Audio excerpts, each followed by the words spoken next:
오늘 욥기서 1장 1절부터 12절까지 말씀 같이 보았습니다. 욥기서 1장 1절부터 12절까지 말씀. 욥 그러면 여러분이 어떤 생각이 들어와요? 욥 그러면 욥하면 고난받은 사람 이렇게 대표적으로 생각할 수 있잖아요. 욥하면 고난받은 사람. 그래서 이 욥은 고난받은 사람의 대표이기 때문에 예수님에 대한 이야기 그리고 우리에 대한 이야기를 같이 동시에 이야기해주는 내용이에요. 욥기서는. 그래서 욥이라고 하는 원래 욥이라는 그 원래 단어가 사람을 이름을 애기 태어났을 때 이름을 그렇게 짓는 사람들이 어디 있겠어요. 욥이라는 원래 이름이 이요브라는 단어인데요. 그게 미움받는이라는 단어예요. 미움받는. 핍박받는 이라는 이름이에요. 그러니까 사람 이름을 그렇게 지는 사람이 어디 있어요. 근데 그런 이름을 가진 자 이게 어디에서 온 거냐면 아야부라는 이름에서 왔거든요. 이름을 모르면 우리가 욥이 왜 이렇게 고난받는지를 모르는 거예요. 그래서 이 아야부라는 이름에서 왔는데 이게 미워하다, 적대하다, 적이 되다 이렇게 이런 단어에서 온 이름입니다. 그래서 원수 같고 적대를 갖고 증오하는 그런 이름이 욥이라는 이름입니다. 이름 자체가. 그러니까 성경을 쓸 때 어떤 사람을 쓰려고 했던 게 아니라 어떤 그 이름에 대해서 다른 어떤 내용을 설명해 주려고 하는 하나님의 마음을 우리가 이해할 수 있어야 되겠죠. 이 사람이 욥기서 1장 1절에 보면 우스 땅이라고 하는 곳에 있었다 그랬거든요. 이 우스 땅이라는 게 우즈라는 단어거든요. 근데 이 우즈라는 단어가 어떤 의미를 갖고 있냐면 의논한다라는 단어를 갖고 있어요. 의논한다. 서로 상의한다. 그리고 충고를 받는다. 이런. 그래서 한쪽 이름은 욥이라는 이름은 뭐 핍박을 당하고 뭐 고난을 당하고 미움받는 이름이고 그게 그 사람이 어느 땅에 있었냐면 우즈 땅에 있었다라고 할 때 그 우즈 땅은 서로 한번 그 충고를 받아들여보고 서로 얘기해보고 의논해보자 하는 그런 함께 의논하자라는 의미를 가진 우즈 땅에서 이걸 이제 합해보면 이런 거죠. 핍박받는 네가 너를 왜 핍박하는지 함께 우즈 땅에서 모여서 의논해보자 하는 책이 욥기서다라는 얘기죠. 이해할 수 있겠죠? 왜 욥이 이렇게 고난을 당했는가라고 하는 것을 우리가 이해하지 못하면 성경을 어떤 사람만 이거 멀쩡한 사람이 참 이상하게 됐어 뭐 이렇게 하나님은 이러신 분인가? 뭐 이렇게 생각할 수 있는데 그게 아니라 이걸 통해서 뭔가 설명해 주려고 하는 하나님이 우리와 의논해보자 하는 얘기예요.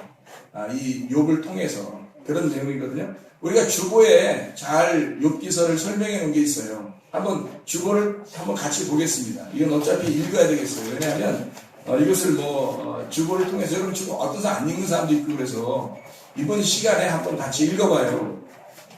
한번 같이 읽어보겠습니다. 거기 주간 칼럼 거기 있죠. 욥기서 읽습니다. 욥기서 1장은 42장과 함께 보아야 합니다. 욥기서 1장부터 41장까지 같이 한번 읽어봐요. 1장부터 41장까지는 욥이 고난받는 모습을 보여주고 있습니다. 미워서 주시는 고난이 아니라 필요한 과정이기 때문에 1장부터 41장까지의 고난을 주심을 알아야 합니다. 42장에 와서야 비로소 욥이 2배의 축복을 받는 모습이 나옵니다. 2배라는 것은 장자권의 축복을 말합니다. 우리 모든 그리스도인들 중에 장자는 예수님입니다. 때문에 장자권의 축복은 예수님을 주시겠다는 축복이라고 볼 수 있습니다. 즉 하나님이 자기 자신을 내어주신 축복이 42장에 나오는 2배의 축복입니다. 고난 중에 있다면 하나님의 계획하심 속에 있음을 알아야 하겠습니다. 이 땅의 소망을 없애고 하늘나라의 소망을 주기 위해 고난을 주시는 것이 대부분이기 때문입니다. 이것이 하나님의 마음입니다. 하나님은 때로 고난이라는 보자기 안에 축복을 담아서 주십니다. 기다리다 보면 반드시 유익한 것이 될 것입니다. 고난 속에서 대부분 우리는 이 땅 소망을 내려놓게 됩니다. 그리고 주님이 다시 오실 마지막 때를 기다리게 될 것입니다. 그러다 보면 말씀이 귀하게 느껴지고 말씀을 사모하게 됩니다. 하나님께서는 그 마음을 중요하게 보십니다.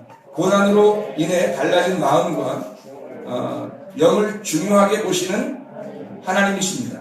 겉으로 보이는 축복으로 더 잘 사는 것은 하나님의 관심이 아닙니다. 왜 나만 겪는 고난이냐고 낙담하는 사람들은 하나님의 축복과 사랑하시는 줄 알아야 합니다.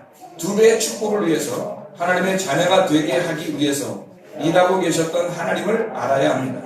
욥기서는 크게 2가지를 보여줍니다. 예수님과 나를 알게 해주는 책입니다. 첫째, 욥의 삶은 이 땅에서 고난받고 부활하신 의로우신 예수님을 보여줍니다. 그리고 2번째, 선악과를 먹고 생명나무를 얻은 우리를 설명합니다. 즉 욥기서는 삶의 리모델링을 보여주는 복음입니다. 먼저 나를 부셔버리고 다시 만들어내는 하나님의 건축 작업을 설명합니다. 이것이 우리 그리스도인의 삶이라고 할 수 있습니다. 고난이 있을 수 있습니다. 그러나 이 땅에서의 고난입니다. 하늘나라 소망을 바라보도록 하는 하나님의 배려입니다. 고난의 보자기에 담겨있는 복을 기대하시기 바랍니다. 아멘. 이런 내용으로 욥기서가 이루어져 있습니다. 설교는 다 끝났어요. 이 내용을 다 읽어보면, 이 내용을 가만히 생각해보면 설교는 다 마친 거죠. 이런 내용이었구나, 욥기서가. 그러니까 욥기서는 1장을 볼 때 어디를 같이 보라는 거예요? 42장을 같이 봐야 욥기서가 이게 짝을 맞춰지는 거예요. 1장만 보면 또 2장, 3장 이렇게 보면 마음이 답답해지죠. 욥이라는 사람도 이렇게 고난을 받았으니 우리도 고난받는 게 마땅하지 않냐. 괴롭죠. 그러나 42장에 가서 하나님의 그 축복, 그 2배의 축복을 하시는 하나님을 볼 때, 하나님은 결국 이 장면을 설명하기 위해서 앞에부터 이렇게 내용을 썼구나. 이것을 우리가 알게 되는 거죠. 자, 욥기서의 욥이라는 사람을 한번 1장을 통해서 잘 설명을 들어보면 아마 마지막에 왜 하나님이 이렇게 축복하셨는가를 우리가 알 수 있는데요. 그게 이제 이런 내용들입니다. 잘 한번 1장에 한번 보세요. 1장을 보면 이런 내용들이 있어요. 욥이 온전하고 정직하여 하나님을 경외해서 악을 떠난 자더라 이렇게 되어 있고 1절에요. 그리고 3절에 보면 동방 사람 중에 가장 훌륭한 사람이라 그렇게 이야기됐죠. 동방에서부터 있는 가장 훌륭한 사람이다. 근데 여기 욥이라고 하는 시대가 한참 그 성경에서는 지금 중간에 써 있지만 사실은 앞에 있는 시대의 사람이거든요. 창세기에 있는 시대의 사람이에요. 아브라함 그 시대에 살고 있었던 사람이 욥이라는 사람입니다. 그러니까 이 욥이라고 하는 사람이 동방에서 굉장히 가장 훌륭한 의인이었다라는 것을 지금 3절에 이야기하고 있잖아요. 그렇죠? 그러니까 거기에서부터 불러가지고 하나님의 백성을 만들기 위해서 고난을 경험하게 하고 다시 만들어낸 사람이 아브라함이에요, 원래. 그러니까 아브라함이라고 하는 사람이 원래 이쪽에 그 동쪽에 있었던 동남쪽에 있었던 사람인데 이 사람을 끌어내가지고 가나안 쪽으로 끌어낸 사람이거든요. 이게 하나님의 그 인도하심이란 말이에요.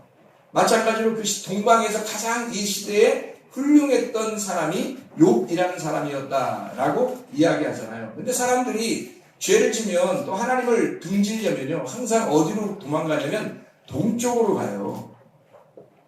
가인이 어느 쪽으로 갔어요? 하나님을 떠나서 아벨을 죽이고 동쪽으로 갑니다. 아브라함과 롯이라는 사람이 있었는데 그 롯이라는 사람이 어디로 가요?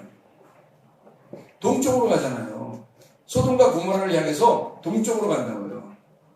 그러니까 에덴 동산은 어느 쪽에 있어요? 에덴 동산은 또 어느 쪽에 있는데 동쪽. 그런데 또 에덴 동산은 동쪽 맞은편에 있어요. 그러니까 에덴 동산이 동쪽의 맞은편에 있는 동산이에요. 그러니까 동쪽으로부터 맞서서 있는 게 에덴 동산이라고요. 무슨 말이냐면 근데 이 에덴 동산에 있는 사람이 동쪽으로 가면 하나님을 떠나는 거란 말이에요. 그래서 동쪽으로 갔던 사람이 예배를 드린다고 다시 와가지고 예배를 드리려고 왔던 장소가 바벨탑이에요.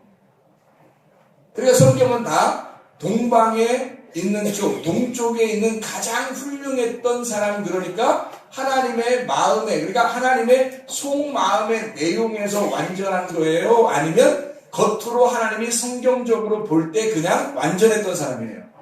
겉으로 하나님이 성경적으로 볼 때 완전했던 사람이란 말이에요. 그 말은 어디에서 완전했다는 것인가? 자, 율법에 완전했던 것인가? 은혜 안에서 완전하다는 것인가? 율법에 완전하다는 얘기예요. 자, 이해가 되겠습니까? 율법에 완전한 건 완전하지가 않죠. 뭐에 완전해야 돼요? 은혜에 완전해야 되는 겁니다. 그러니까 천국에 가려면, 우리 구원받으려면 은혜 안에서 가는 거지 율법으로 완전해서 천국 가는 게 아니에요. 그러니까 한마디로 말하면 욥이라고 하는 사람은 완전한 사람이 은혜 쪽에서 보면 완전한 사람이 아닌 거고 율법으로 보면 완전한 사람이었다, 이 말입니다. 이해가 되겠죠? 예. 그래서 이런 훌륭했던 사람을 왜 하나님은 불러다가 일부러 회의를 하면서 하나님의 아들들과 사탄을 불러다가 회의를 해서 한번 우리 욥을 한번 시험해 볼까? 이렇게 가운데다가 욥 놓고서요, 뭐 먹이자는 겁니까? 이상하잖아요. 그러니까 하나님의 계획에 의해서 나온 이야기들이거든요. 가만히 있는 욥을 갖다가 일부러 사탄도 와, 하나님의 아들들도 와, 욥 한번 가운데 놓고서 한번 욥을 갖다가 한번 욕보이자, 뭐 이렇게 얘기를 하는 중이에요. 그게 1장의 내용입니다. 이해가 되시죠? 여기서 이게 사탄이라는 게 나오는데요. 이 사탄이라는 게 반대자라는 단어예요. 반대자. 그러니까 정면에 서서 맞서 있는 자를 사탄이라고 이야기하는 겁니다. 공격하는 자, 저항한다, 고발하는 자, 이게 사탄이에요. 사탄. 그러니까 반대편에 서서 고발하고 그를 이제 대적하는 자가 사탄이 되는 거죠. 그러니까 하나님의 아들들이 있고 그다음에 사탄이 있고요. 그래서 이게 서로 양편에, 하나님 입장에서는 이 양편에 오른편과 왼편에 있는 것처럼 그렇게 양쪽을 설명하는 거예요. 그러니까 사탄, 그런 우리는 뭐 뿔 달리고 뭐 이런 생각을 하는데 그런 뿔 달리고서 하나님 앞에 올 수도 없어요. 그렇잖아요. 하나님 앞에 오는데 무슨 뿔 달리고 오고 뭐 이런 겁니까? 사탄이라는 말은 반대편에 있는, 다시 말하면 오른편에서 볼 때는 왼편이 반대편이잖아요. 이해가 되겠습니까? 자, 하늘에서 볼 때는 땅이 어떻게 해요? 반대편이죠. 그러니까 너희가 땅에 있으면 안 되고 하늘로 올라가야 된다는 말을 하는 거고, 왼편에 있으면 안 되고 오른편에 가야 된다, 그런 말이거든요. 자, 그러니까 이게 서로 반대편에 있는 걸 사탄이라고 그렇게 이야기하는 거죠. 한쪽 편을 하나님의 편이다 이렇게 얘기하면 둘 다 필요한 거죠. 하나님 입장에서는 양쪽 다. 그래서 두 팔을 준 거예요. 우리한테 두 다리를 준 거고 두 팔을 준 거예요. 하나님의 활동력입니다. 그러니까 이 두 가지가 그대로 놓고 욥이라고 하는 사람을 하나 놓고서요, 욥을 예수님으로 본다면 예수님을 고난 가운데 집어넣는 것을 의미하는 거고요, 우리로 본다면 그리스도인들이 고난 가운데 하나님께서 우리를 집어넣어서 뭔가 다른 걸 만들어내려고 하는, 마치 애굽에 있는 하나님의 백성들을 광야로 끌어내서 그 불덩어리와 같은 그 광야에다가 집어넣고서 재련하는 거죠. 그러니까 그 금덩어리가 순수한 깨끗한 금을 만들려면 불덩어리 속에 집어넣어야 되잖아요. 그래서 집어넣어가지고 빼는 그 작업을 광야에서 하는 겁니다. 그것처럼 이 광야와 같은 이 세상에서 왜 우리가 오랫동안 살게 만드냐면, 하나님은 이 광야 같은 우리 세상에서 하나님은 우리를 재련하시길 원하시는 겁니다. 우리를 다듬기를 원하셔서 이곳에 집어넣어가지고 너가 옛날에 가지고 있던 그 집이 있잖아. 그 옛날에 가지고 있던 집을 얘가 다 집어넣어서 다 녹여버리자는 거예요. 다 녹여버리고 새로운 집을 만들자는 겁니다.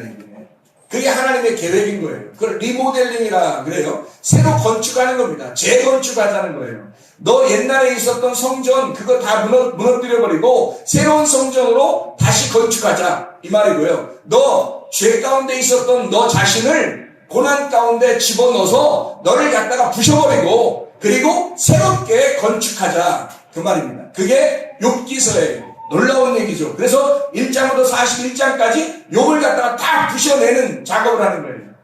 처음에 욥을 갖다가 훌륭하게 봤어요. 왜 훌륭하게 봤냐면 완전하다. 왜? 완전한 집이니까. 욥이 세운 완전한 집을 가지고 있는 자예요. 그 집을 부시려니까 오래 걸리는 거예요. 우리 인생 전부가 걸리는 겁니다. 여러분 인생 전체가 41장까지예요. 욥기서 41장까지. 그리고 42장에 드디어 축복을 하고 끝내는 장면이죠. 그거는 순간적으로 오는 거예요. 그리고 마지막 다 됐다. 다 재련이 됐다. 순수하고 깨끗한 사람이 됐다 하면 그때 축복, 그리고 끝이에요. 두 배의 축복. 주 그리스도를 우리에게 주시는 축복이에요. 그 전까지는 예수님이 우리 죄인된 우리들을 위해서 오셔가지고 말씀이 육신이 돼서 오셔서 고난받으시고 죽으시는 것까지, 죽을 때까지 다 이루었다, 테텔레스타이 다 갚았다 할 때까지 사랑으로 그 완성을, 죽음으로 완성하는 그 완전한 사랑을 줄 때까지 죽이시는 겁니다. 그때까지가 고난이죠. 이게 욥이라는 고난의 말을 통해서 사랑을 완성하는 하나님의 은혜의 작업입니다. 여러분의 혹시 고난이 있습니까? 나라적으로도 지금 고난이 왔어요. 여러분 자신에게도 고난이 옵니다. 교회에도 고난이 올 수 있어요. 가정에서도 고난이 올 수 있어요. 왜 나만 겪는 고난이냐고 그렇게 원망 불평하지 마세요. 애통할 수는 있어요. 고통받을 수는 있어요. 힘들어하고 슬플 수는 있어요. 그러나 원망 불평 짜증하지는 말라는 거죠. 원망 불평 짜증은 다른 사람에게 하는 거고요. 다른 사람이 나는 괜찮은데 다른 사람 때문에 내가 이렇게 됐다 해서 다른 사람에게 원망을 돌리는 거예요. 그걸 원망이라고 해요. 원망 불평 짜증하는 거죠. 그러나 내가 슬프고 고통받고 애통하는 것은 내가 잘못했구나, 나의 문제다, 나 때문에 그렇다, 내가 이렇게 슬프다, 내가 애통하고 있다, 내가 괴롭다, 이거는 필요하단 말이에요. 그걸 통해서 하나님은 회개를 이루는 거니까요. 우리 자신들을 재건축하려면 그런 과정이 반드시 필요하다는 거예요. 그래서 저도 고난을 당해보니까 고난이라고 하는 그 기간 동안 나는 정말 내 인생을 이러려고 내가 세상 태어났나? 어디서 많이 듣던 얘기인데, 내가 이러려고 목사했나? 내가 이러려고 살았나? 라고 생각이 들 만큼 괴롭더라고요. 막 죽을 지경에, 너무 죽을 지경이라 진짜 딱 죽었으면 좋겠더라고요, 내가. 그런데 죽으려고 했는데 안 죽이시는 거예요, 하나님이요. 나는 그때 병 나서 죽는다고 하나님이 그래서 나는 진짜 죽는 걸 기대했어요, 솔직히. 이 땅 정말 희망 없다. 그래서 나 죽는 걸 기대했는데 안 죽이시더라고요. 이렇게 멀쩡하게 살아가지고 지금 이렇게 말씀을 증거하고 있잖아요. 하나님 회복시켜 주고 나니까 막 이제 겁이 없는 거예요. 어차피 죽는 건 한번 돌아오는 것이고, 한번 죽는 것은 사람에게 정하신 것이고, 그 후에는 심판이 있는 건데, 그 심판 받는 것이 건너가 버렸다면, 회개에서 그 심판이 건너가 버렸다면 이제 더 이상 심판이 없다는 거 아닙니까? 죽는 건 겁이 아니죠. 죽는다는 것은 완성을 얘기하는 거고, 죽는 것은 하나님의 사랑이에요. 그래서 나에게 배려하신 하나님의 사랑, 완성, 그 구원, 죽음이 곧 구원이라는 겁니다. 죽음이라는 어둠이 가장 어둡다, 가장 어둡고 완전한 어둠은 죽음이죠. 그 죽음이라는 완전한 어둠 속에서 빛을 주시는 게 광복이라는 겁니다. 빛을 다시 주시는 거. 내가 빛이라고 생각했던 그것이 완전히 어둠 속에 다 파묻혀서 내가 어둠이라는 걸 깨닫고 완전한 가장 어두울 때 나를 다시 빛을 주시는 광복. 이게 어둠 가운데 빛을 주시는 광복절입니다. 여러분에게는 광복절이 일어났습니까? 진정한 광복절, 여러분 속에 진정한 광복이 일어났냐 이거예요. 여러분에게 억압되어 있던 여러분을 진정으로 자유하게 하는 것, 이게 광복이에요. 구원받지 못하고 죄 가운데 있었던 사람이 구원받는 것을 광복이라 그래요. 어둠 가운데 소경인 내가 눈을 뜨게 된 거, 하늘이 열린 거, 하늘이 닫혀있다가 도저히 내가 하나님의 말씀을 깨닫지 못하고 하나님의 말씀이 열린 거, 눈을 가리고 있다가 눈을 뜬 거, 이거를 광복이라 그럽니다. 빛이 다시 왔다는 얘기예요. 여러분에게도 이 어둠 속에서, 고난 가운데서 빛이 다시 찾아오시기를 바랍니다. 아멘? 이게 욥기서에서 우리에게 가르쳐주고 싶어하는 하나님의 마음이에요. 하나님은 우리를 그냥 이렇게 넘어뜨려서 밟아버리시는 하나님이 아닙니다. 하나님은 반드시 우리를 다시 재건축하시는, 다시 일으켜주시는, 다시 부활시키는, 광복해주시는, 광복을 해주시는 하나님이시란 말이에요. 그런 하나님임을 깨달으시길 바랍니다. 이 욥기서에 한 구절만 여러분에게 설명하고 마치도록 하겠습니다. 욥기서 1장 7절입니다.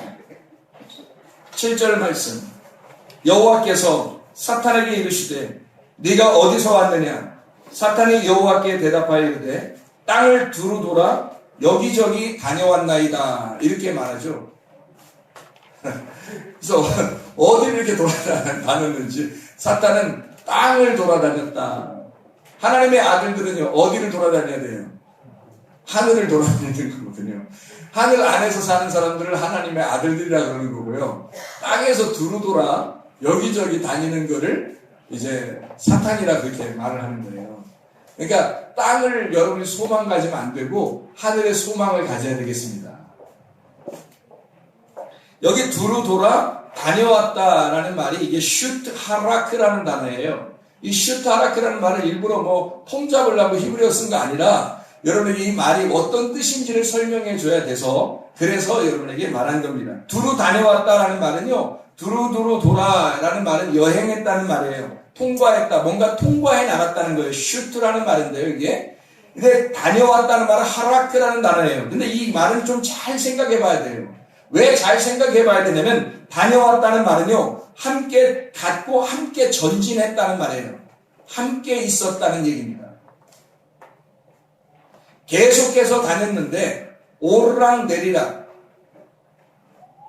위아래로 다녔다 이런 말이에요.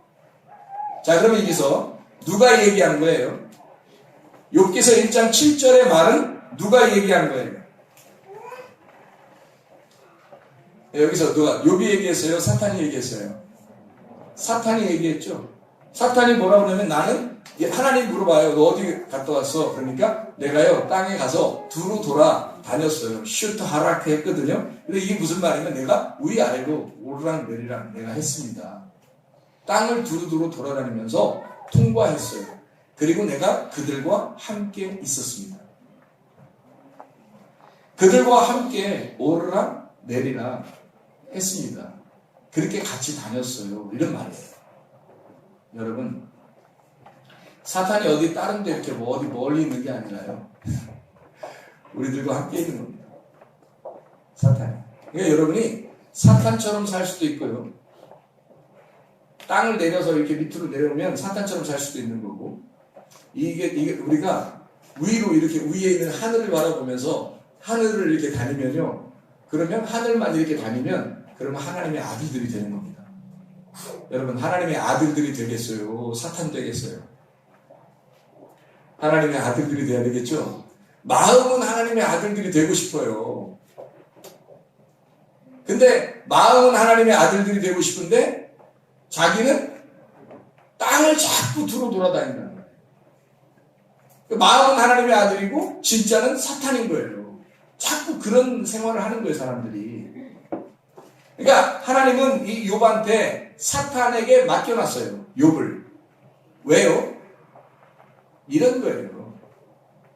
여러분들 창세기 1장에 보면 이런 말이 있죠.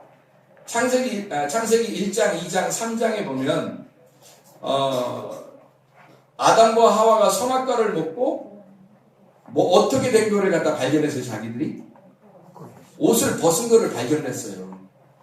그러면 옷을 원래 입었었는데 선악과 먹으면서 벗었나요, 더워서? 음식이 좀 따뜻하니까? 그게 아니고 벗어 있었던 거를 몰랐는데 먹어보니까 벗은 걸 아는 거라는 거죠. 그러면 벗은 게 입은 거고 입은 게 벗은 거였다는 것은 먹기 전에, 그죠? 먹기 전했는데 먹으니까 딱 벗은 게 뭔지 입은 게 뭔지를 알게 된 거예요. 그러니까 벗은 게 뭔지 입은 게 뭔지 이 두 개를 딱 알게 된 거예요. 그러니까 선과 악을 알게 된 거란 말이에요. 둘 다. 두 개. 입은 거가 뭐 선한 거고 벗은 게 악한 거구나라는 걸 두 개를 딱 나누어서 알게 된 거예요. 먹고 나니까. 먹기 전에는 벗은 게 입은 거고 입은 게 벗은 거예요. 그래서 구별이 없었어요. 그런데 선악과를 먹고 나니까 벗은 거는 악한 거고 입은 거는 선한 거구나 라는 걸 깨달았어요. 선악과 먹으니까. 이해가 되시죠? 그러니까 하나님이 원래는 벗겨놨었어요? 입혀놨었어요? 벗겨놨었던 거죠. 자, 다시 한번 묻습니다. 하나님이 우리를 만드실 때 처음에는 벗겨놨었어요? 입혀놨었어요? 입혀놨었죠. 입은 게 벗은 거고 벗은 게 입은 거라니까요, 그때는. 그런데 먹고 나니까 자기가 판단해보는 거예요. 자기가 딱 판단해보니까 아, 내가 벗고 있었구나 라는 걸 깨달은 거예요. 욥은 창세기 욥기서 1장에 보니까 자기는 굉장히 의로운 줄 알았어요.